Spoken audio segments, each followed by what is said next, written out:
that I've got to paint small because if anything happens to her, she hasn't got room for any of my big paintings. So,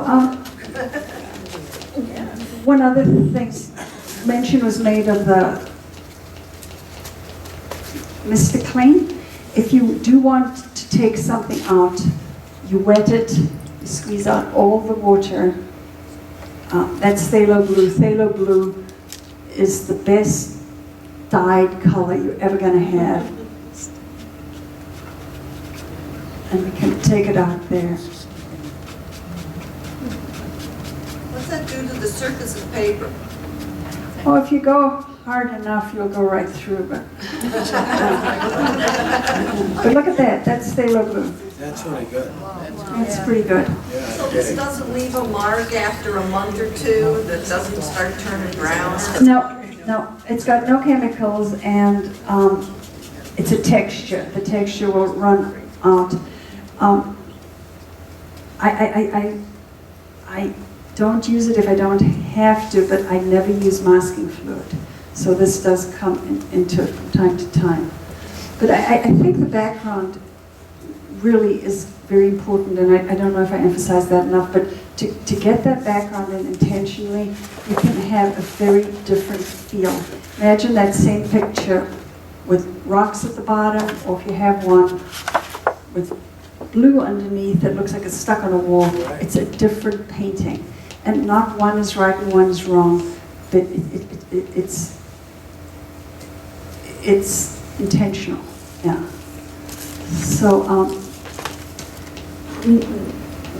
most everything I draw with will probably give you diseases.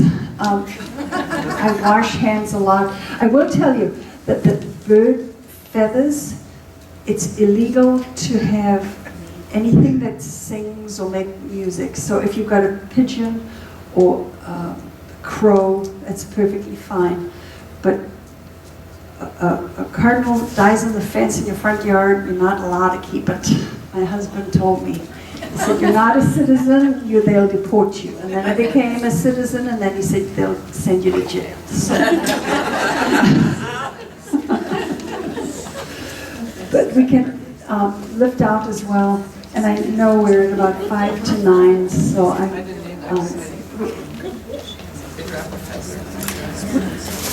there is one little thing, just quickly. The square brush, which is a little bit kind of like my brush. Mine's sort of a mop brush.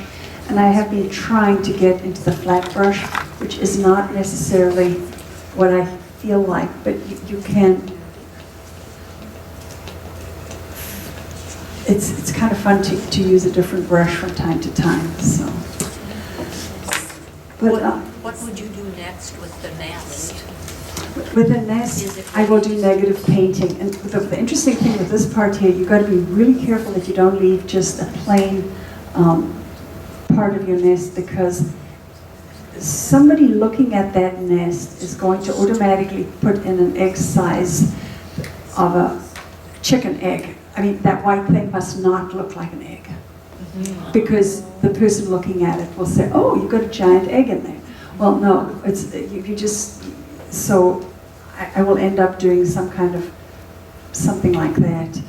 And negative painting, so you paint around the space. But once you've got that little bit of white, you don't want to lose that ever. And that dark and this dark are going to be quite hard.